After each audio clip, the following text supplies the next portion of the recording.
Tot mai multe zvonuri și știri prezintă Ucraina într-o poziție nefavorabilă a războiului cu Imperiul Răului.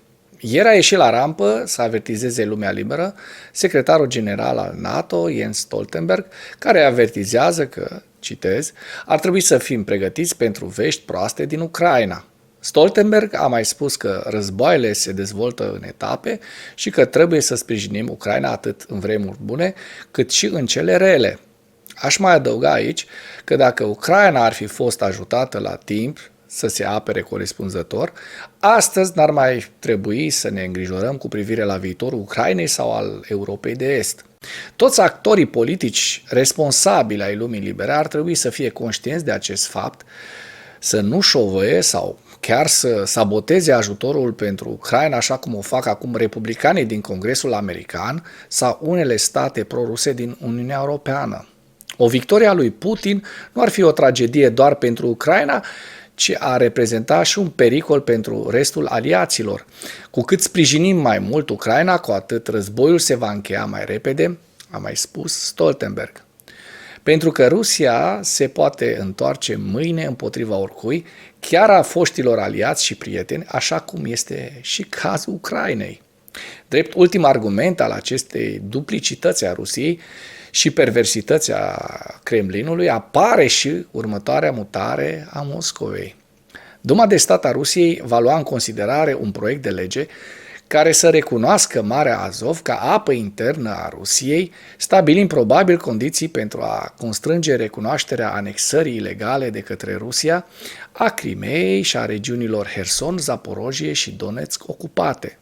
Deputatul Dumei de stat a Rusiei, care reprezintă Crimea ocupată, Mihail Sheremet, a declarat pe 5 decembrie că Duma va încerca să adopte un proiect de lege care să desemneze în mod oficial Marea Azov drept apă internă a Rusiei până la sfârșitul anului 2023.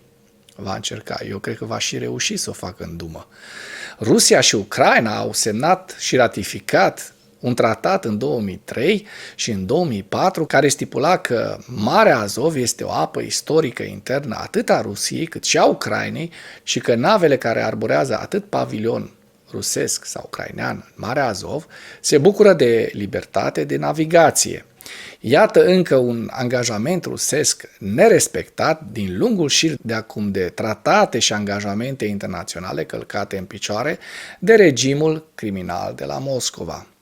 Ziua 651 a războiului din Ucraina.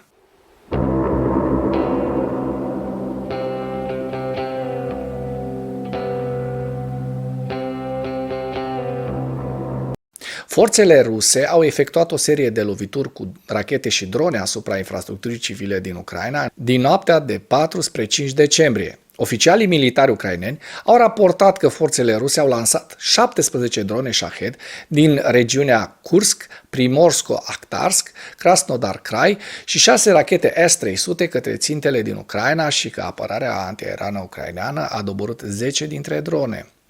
Forțele aeriene ucrainene au raportat că rachetele rusești au vizat obiective civile din regiunile Donetsk și Herson. Oficialii ucraineni au raportat că dronele rusești au lovit locuințe și infrastructuri civile din regiunea Liov și raioanele Izium și Ciuhuiv, regiunea Harkiv. În răspuns la atacurile rusești, armata ucraineană a efectuat o lovitură masivă cu 41 de drone asupra Crimeei ocupate. Forțele ucrainene au desfășurat lovituri de succes cu drone împotriva țintelor militare rusești în Crimea ocupată în noaptea de 4 spre 5 decembrie. Dacă până în acest moment ai găsit informații utile în material, contribuie cu un like și cu o distribuire a acestui videoclip pentru a ajunge la cât mai multă lume. Presa ucraineană a raportat pe data de 5 decembrie, citând surse din Direcția Principală de Informații Militare GUR și Serviciul de Securitate al Ucrainei SBU, că elemente GUR și SBU au lovit un terminal petrolier militar rusesc din Feodosia, un sistem radar Nebo-M în apropiere de Baherove, care este la 13 km vest de Kerch, un heliport, un sistem radar P-18 Terek, o aeronavă antiaeriană Baikal 1M și un sistem de control al rachetelor în zonele din Crimea. Surse ruse, inclusiv Ministerul Rus al Apărării, a susținut că apărarea antiaeriană rusă, sistemele de război electronic și focul cu arme de calibru mic au doborât până la 35 de drone ucrainene în apropiere de Baherove, Feodosia, capul Ceauda și peste Marea Azov, dar nu a spus că vreo dronă ucraineană și-a lovit ținta vizată. Un alt grup de surse ruse, inclusiv șeful de ocupație din regiunea Herson, Vladimir Saldo, a susținut că apărarea antiaeriană rusească a doborât până la 41 de drone ucrainene peste nordul Crimeei și Marea Azov și au susținut că forțele ucrainene au încercat să lovească sistemele rusești de apărare aeriană și depozitele de combustibil.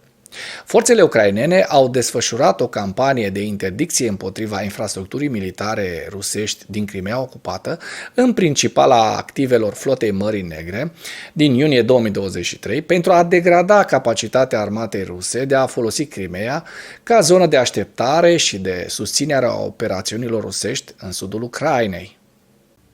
În ceea ce urmează, vă prezint un slide cu evoluția de ieri a celor mai importante fronturi din Ucraina.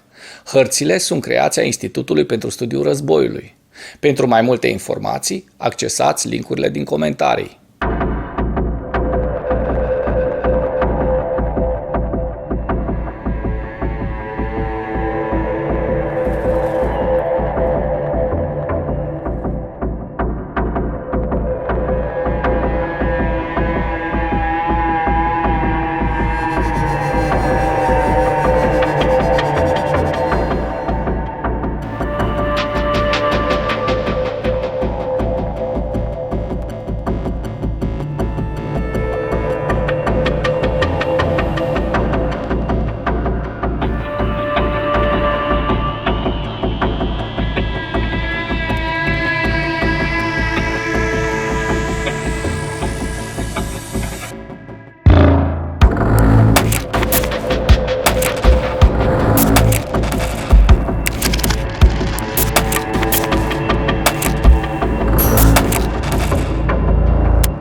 Mulțumesc pentru vizionare. Dacă vrei să susții acest canal, abonează-te la Animatura.